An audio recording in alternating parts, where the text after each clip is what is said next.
que é, então, a acne da mulher adulta? A gente conversa que a acne é uma doença de adolescente, né? Ela inicia ali por volta dos 12 anos e tende a se manter até os 18, 20 anos.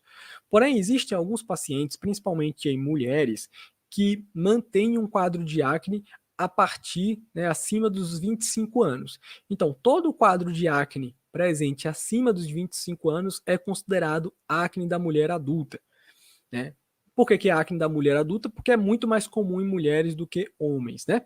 E a acne da mulher adulta pode ocorrer tanto em pacientes que persistiram com acne, ou seja, um paciente que já tinha acne na adolescência e se manteve com acne na vida adulta, ou pode ser aquelas pacientes que nunca tiveram acne e começam a desenvolver acne aí a partir dos 25 anos, né? Então isso aí a gente chama de acne da mulher adulta.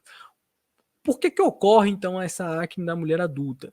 Essa acne da mulher adulta, ela ocorre na grande maioria das vezes porque essas pacientes têm uma maior sensibilidade nos receptores hormonais, né, relacionados à testosterona. Como assim?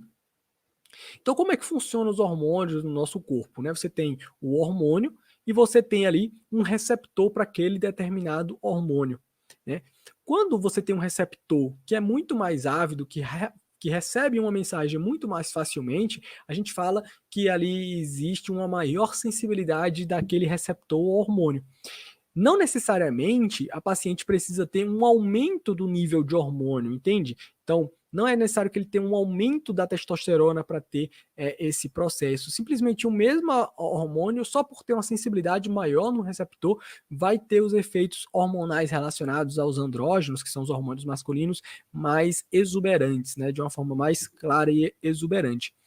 Então, essa fisiopatologia, né? Então, as pacientes aí têm uma maior sensibilidade, né? Um receptor com maior sensibilidade ao hormônio masculino, e o hormônio masculino faz o quê? Aumenta, então, a produção de sebo, né? E aumenta a queratina. Então, aumentando a produção de sebo, a paciente vai ter uma maior oleosidade no rosto ali, e por isso, pela essa maior oleosidade, vai acabar tendo mais espinha, né? E clinicamente, né, as pacientes com acne na mulher adulta vão ter o quadro de acne, que seria esse quadro de pápulas e pústulas, geralmente localizados principalmente na região da mandíbula, né, é uma área muito mais clássica aí da acne da mulher adulta, e pode ter aí outros comemorativos. Além da acne, pode ter uma oleosidade muito acentuada no couro cabeludo e no cabelo, e pode ter inclusive alopecia androgenética, né, a redução dos pelos no couro cabeludo ali, né? A famosa calvície feminina. E é super importante a gente entender essa fisiopatologia de que há um aumento na sensibilidade do receptor. Por quê? Porque existe uma discussão na literatura se quando eu tenho um acne na mulher adulta, eu devo fazer exames para paciente, exames hormonais ou não. Por quê? Porque, como eu falei, um aumento na sensibilidade do receptor. Então, quando eu faço exames hormonais, eu doso a testosterona, eu doso a androstenediona, o sulfato de dehidroepidesterona, né, que são hormônios associados à suprarrenal, enfim, na maioria dessas pacientes não vai ter um aumento dos hormônios no sangue, né? Porque não é pela quantidade de hormônios, sim pela funcionalidade desses hormônios.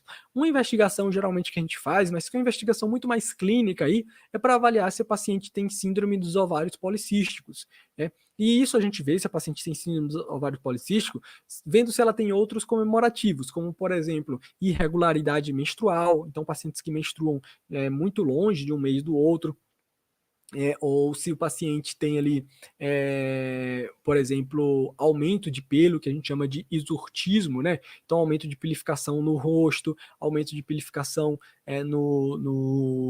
na parte mediana do tronco, né? Que são áreas tipicamente masculinas de pelo. Quando a mulher tem isso, aumenta o risco de ter síndrome dos ovários policísticos. E, eventualmente, pode ter até realmente, quando você faz ultrassom, os ovários policísticos, ou seja, os ovários com múltiplos cistos. Lembrando que isso aqui muita gente acaba confundindo, tá?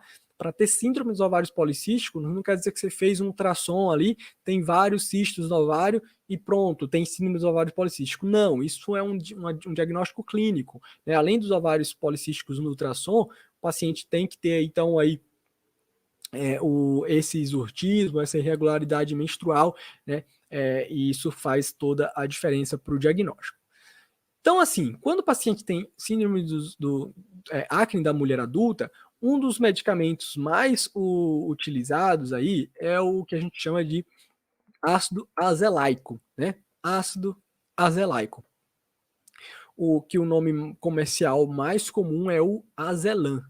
Pronto, então compartilhando aqui, né? O Azelan é o famoso ácido azelaico. Esse ácido azelaico, ele é uma excelente opção para o tratamento da acne da mulher adulta, por quê? Porque o ácido azelaico ele tem uma propriedade anti-inflamatória muito interessante. Ele acaba diminuindo a inflamação da pele, né? E geralmente esses pacientes com acne da mulher adulta acabam tendo aí geralmente um acne com muita inflamação, muitas vezes essas espinhas internas com nódulos, geralmente nessa região da mandíbula, que doem, incomodam. Então a gente precisa de um medicamento com um processo anti-inflamatório. Então ele é muito interessante por essa capacidade anti-inflamatória que ele tem. Uma outra propriedade muito importante é que o ácido azelaico ele tem uma capacidade aí de inibir a tirosinase. O que é a tirosinase? A tirosinase é uma enzima associada à produção da melanina, da pigmentação. E uma das queixas mais importantes da acne da mulher adulta são as manchas que ficam no rosto após a inflamação da espinha. Então, o ácido azelaico, né, o azelan, ele vai tanto diminuir as inflamações quanto tratar as manchas do rosto que ficaram por conta das espinhas anteriores. Então, ele é um medicamento muito bom por essa razão, por esse motivo. Ele tem uma dupla função aí de reduzir a inflamação e de reduzir a pigmentação, de voltar à cor normal do rosto. Uma terceira função importante do ácido azelaico é que ele acaba reduzindo a oleosidade também da pele, né? O que muitas vezes acaba incomodando as nossas pacientes, tá? O ácido azelaico ele existe tanto em creme quanto em gel. Né? O gel geralmente resseca mais a pele do que o creme. Então, muitas vezes, a maior parte das vezes, a paciente prefere usar o creme do que o gel, porque quando usa gel, resseca demais. E um dos efeitos colaterais desse medicamento é uma pinicação no rosto. Né? É uma pinicação que dura alguns minutos, principalmente no início do tratamento, geralmente vai melhorando depois ao longo do tempo que a paciente vai utilizando o medicamento, mas no início assusta, né? Dá uma pinicação, parece que é uma alergia ali associado ao quadro, né? Então é importante saber que a gente tem aí creme, tem gel, como a gente pode ver aqui na nossa figura, tá? E geralmente, a maioria das vezes, a gente utiliza aí em creme, tá? Lembrando então dessas três funções aí do azelã: diminuir a oleosidade, diminuir a inflamação e diminuir a hiperpigmentação da pele por essa inibição da tirosinase. Como é que usa o azelã? Então, o azelã ele é um medicamento, né, que por bula a gente deve utilizar de manhã e de noite. Então, os estudos que mostraram melhor eficácia no tratamento da acne são aqueles que mostram que a gente utiliza 2 vezes por dia, de manhã e à noite. Lembrando que é necessário utilizar uma fina camada no rosto, lembrando que vai dar uma pinicada, principalmente no início do tratamento, e que a gente precisa aí utilizar filtro solar para evitar qualquer tipo de irritação com o sol, o contato com o sol, principalmente porque a gente está utilizando esse ácido aí também de manhã, tá? Então usar filtro solar é fundamental, tá? Então isso é importante aí. Geralmente eu começo utilizando só à noite, né? O paciente até ele acostumar. Depois, caso não foi suficiente para melhorar, a gente utiliza de manhã e de noite, né? Se não teve nenhum efeito colateral, e aí a gente consegue um bom resultado aí com essa abordagem, tá bom? Então era isso aí, era importante também para a gente conversar aí sobre acne na mulher adulta e falar do Azelan, tá? Que é um tratamento importante. Bom, acho que era isso que a gente tinha para conversar aqui, né? Sobre